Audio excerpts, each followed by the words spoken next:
En la semana subió un 0,9%, mientras que en el mes repunta un 6,03%. Termina una semana en la que el IBEX 35 ha brillado en los mercados financieros hasta este viernes, que se le acabó la luz. Y en esta ocasión, para hacer el habitual balance y perspectiva de lo ocurrido, contamos con David Galán. Buenas tardes, director de Bolsa General y profesor de Escuela de Finanzas Business School. Hola, ¿qué tal? Muy buenas tardes, un placer estar aquí. Señor Galán, el IBEX 35 parecía esta semana que se animaba hasta que ha llegado las rebajas de hoy viernes. Esas subidas, por tanto, son alegrías de corto recorrido que acaban en los 8.200, 8.300 puntos y de ahí para abajo. Bueno, yo normalmente no he sido muy positivo con la bolsa española en los últimos años porque digamos que no tenía un componente sectorial favorable al momento actual, donde se premia pues el crecimiento, sobre todo tecnológicas. A España nos falta, a la bolsa española y bueno, a España en general, porque también en pymes no hay mucha tecnológica, pero en el IBEX es muy claro el componente sectorial de nuestro índice. Hay mucha empresa cíclica, telecos, bancos, y hay muy poca tecnológica, sector salud. Es decir, lo que mejor estaba funcionando en el mercado, empresas growth de crecimiento, es realmente lo que le faltaba a la bolsa española, ¿no? Aparte de problemas nacionales y la inestabilidad política, etcétera, etcétera. Sobre todo el mal comportamiento de la bolsa española estos años se debía al componente sectorial. Eso está empezando a cambiar porque se empieza a descontar, aunque todavía no tenemos inflación y está muy lejos de que la tengamos, se empieza a descontar, sobre todo ya en Estados Unidos, que puede aparecer la inflación en el medio plazo. Eso pues favorece al sector bancario, que pudiera haber subidas de tipos en el futuro, aunque ahora en el corto medio plazo yo creo que no las veremos, especialmente en Europa, pero se empieza a descontar que lo peor ya se ha visto. El mercado siempre está descontando expectativas, no el presente. Con lo cual la banca, que lo ha hecho muy muy mal, empieza a recuperar, y además con el tema de las vacunas, ese sector que venía brillando años atrás en la bolsa española y que también pues lo hizo muy mal en los últimos meses, obviamente por la pandemia, que es todo lo ligado al sector turístico, está empezando a recuperar. Así que somos más positivos ahora con la bolsa española para corto plazo y también con la bolsa europea, ¿no? Mientras que en cambio esta semana hemos visto algo extraño, que llevábamos tiempo sin ver, que es un peor comportamiento de la bolsa americana frente a la europea, y especialmente destacó esta semana el IBEX 35, a pesar de que justo esta semana se han publicado algunos resultados de 2020 en muchas empresas, Endesa, Nagar, Red Eléctrica, Iberdrola, Telefónica, IAG y Amadeus, y en general han sido muy malos, ¿no? Pero el mercado esto ya lo venía descontando y descuenta que con el tema de las vacunas se puede volver a reactivar el turismo, junto a esa mejor perspectiva de empresas cíclicas. Está upando un poco a la bolsa española, que sin ser una bolsa fuerte a largo plazo está en mejor momento. Ya que me habla, señor Galán, de los resultados de las empresas, los resultados de IAG eran lo esperado, pero Telefónica, nuestro particular gigante tecnológico, baja el dividendo y al mercado no le parece mal del todo. Bueno, ha sido un resultado mixto, porque digamos que Telefónica se está haciendo cada vez más pequeña, ha caído en ingresos, está vendiendo partes del negocio con la obsesión de reducir deuda, que es un aspecto positivo, pero es una compañía que lo viene haciendo mal. De hecho, en bolsa, en los últimos 20 años, en 2 décadas no ha subido, mientras que empresas tecnológicas puras de Estados Unidos, pues muchas se han multiplicado por 50, por 40, por 80, es decir, que está en un mal momento, sí que está intentando reestructurarse, vamos a ver si lo consigue. Hay ciertos brotes verdes, ¿no?, en cuanto a la situación ahora mismo de Telefónica, pero todavía sigue siendo una acción débil, y que el resultado, a pesar de que creció en beneficios, sigue mostrando un decrecimiento en ingresos y en facturación. Abengoa, suspensión de pagos, un concurso complicado de manejar para poner de acuerdo a los acreedores. ¿Qué ha fallado en Abengoa?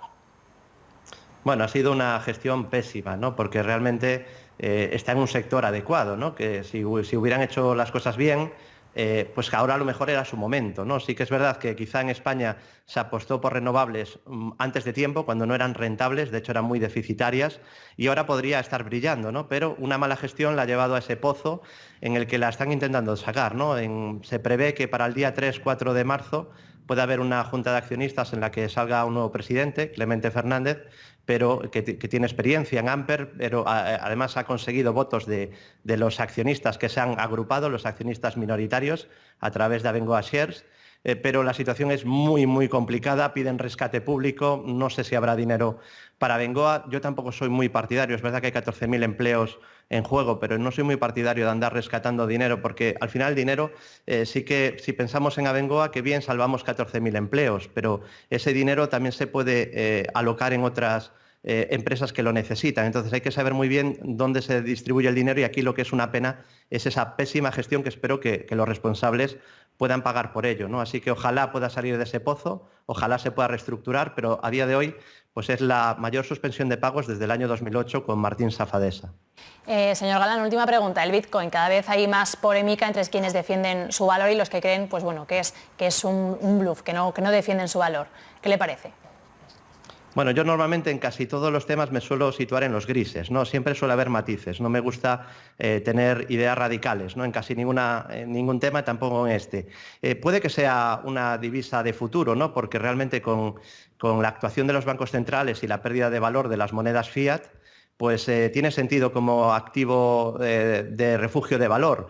Pero es verdad que todavía está muy en el aire, hay mucha incertidumbre, hay además miles de criptodivisas, yo creo que no tiene sentido que haya tantas. Quizá Bitcoin puede tener sentido y puede acabar triunfando. Además, muchas empresas, como decíais anteriormente, están empezando a aceptar el Bitcoin o lo tienen en su tesorería. Hablamos además de empresas ya muy grandes, tipo Square, PayPal o Tesla. Así que veremos en qué queda. Es verdad que los bancos centrales, pues obviamente no están a favor, intentarán regular como sea, pero es verdad que es difícil meterle mano al Bitcoin. Así que bueno, es un activo lo que sí que es muy volátil. Es verdad que ha tenido un comportamiento espectacular, probablemente es el activo más rentable de la década, pero sí que lanzo una advertencia para inversores minoristas que tengan cuidado con la volatilidad, porque es verdad que siendo muy potente, muy alcista y muy rentable, tiene correcciones muy fuertes. Hay que hablar que ha tenido 3 correcciones en su corta historia de más de un 85%. Eso significa que inviertes 10.000 euros y en algún momento, si has entrado en el pico de subida, te han quedado solo 1.500 en ese momento. Es verdad que luego ha recuperado todo, pero es un activo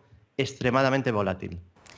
Pues David Galán, director de Bolsa General y profesor de Escuela de Finanzas Business School, gracias por atendernos y por acompañarnos en este análisis balance de la semana en los mercados financieros.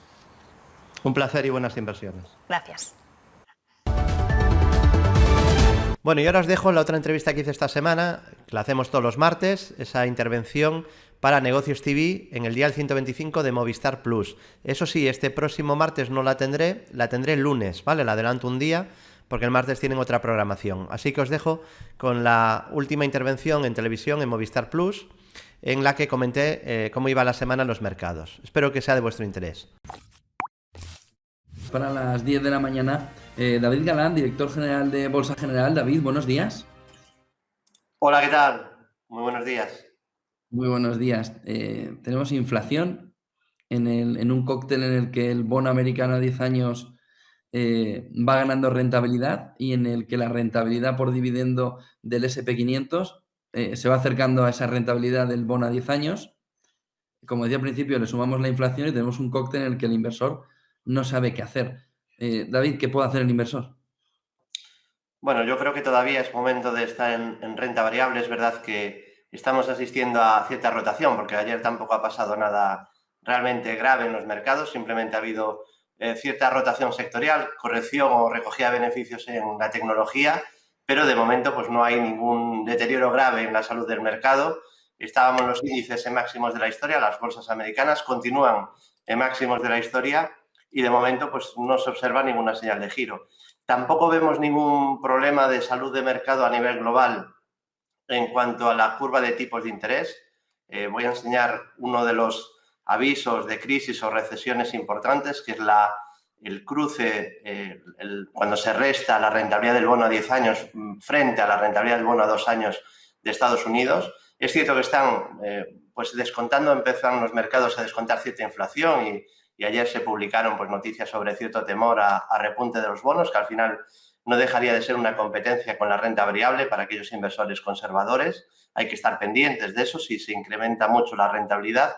Pero de momento, como decía, no se observa un daño estructural en el mercado, simplemente una cierta rotación de activos, ¿no? Tenemos a los índices que siguen en tendencia alcista, tenemos a la bolsa española que hoy está subiendo sobre todo por ese mayor optimismo de empresas relacionadas con el turismo y el IBEX es de los que mejor lo está haciendo hoy, pero es el único o uno de los pocos índices de Europa que no tiene estructuras activadas, pero sí que está en tendencia alcista, con primer soporte en los 7.663, en la media 200 y luego niveles FIBO de la subida. Y sí que tenemos pendientes estructuras alcistas en índices europeos como el Eurostoxx, que sigue con esa estructura hacia 4.059, el DAX alemán, que en el largo plazo Es verdad que ahora está en una cierta zona de resistencia, en torno a 14.150, pero tiene una gran estructura a largo plazo de en torno a 18.500, parecida a la que tiene el S&P. También tiene estructura pendiente el FTSE, el índice Reino Unido hacia 7.123, el MIB italiano en torno a 24.600, también estructura pendiente, el CAC 40 francés, que es uno de los que presenta ahora mejor aspecto, objetivo 6.014, y como decía antes, en cuanto a la bolsa americana, tenemos pendiente una enorme estructura en el S&P 500 hacia niveles de 4.920. Es cierto que esas estructuras pueden acabar anulándose, pero no tenemos ningún deterioro en la estructura para pensar que eso va a producirse o que es lo más probable, ¿no? Al final hay que trabajar con probabilidades, hay una sucesión clarísima de mínimos y máximos crecientes en la bolsa americana, y es cierto también que desde mínimos de marzo la subida ha sido muy vertical y no debe de asustarnos o pensar que esto está fuera de lugar, que haya un descanso, un ajuste a toda esa subida. Pero de momento, como decía, no vemos una señal estructural, ¿no?, de deterioro en el mercado. ¿Algún valor para recomendarle a los inversores en esta semana? Bueno, a mí me gusta lo que ha hecho Amadeus, lo que pasa que, bueno, hoy está volando porque ha hecho doble apoyo en la media, y hay que estar atentos también porque aquí da la impresión de que se está haciendo una reestructuración alcista de superar 66-76, activaría objetivo alcista, y similar el caso de AENA, aunque está un poquito más rezagada quizá, pero también tenemos doble apoyo en la media, y aquí también tenemos la opción de una estructura de segundo impulso alcista y por lo tanto objetivo si se superan los 145,20 euros. Así que, bueno, pues dentro de la bolsa española quizá me quedaría con estos títulos, que son títulos que se han quedado rezagados y que es lo que está ahora tirando más en el mercado europeo. Muchísimas gracias, David Galán. Tomamos nota, director de Bolsa General. Gracias, David. Buen día y buen negocio. Buenos días y muy buenas inversiones.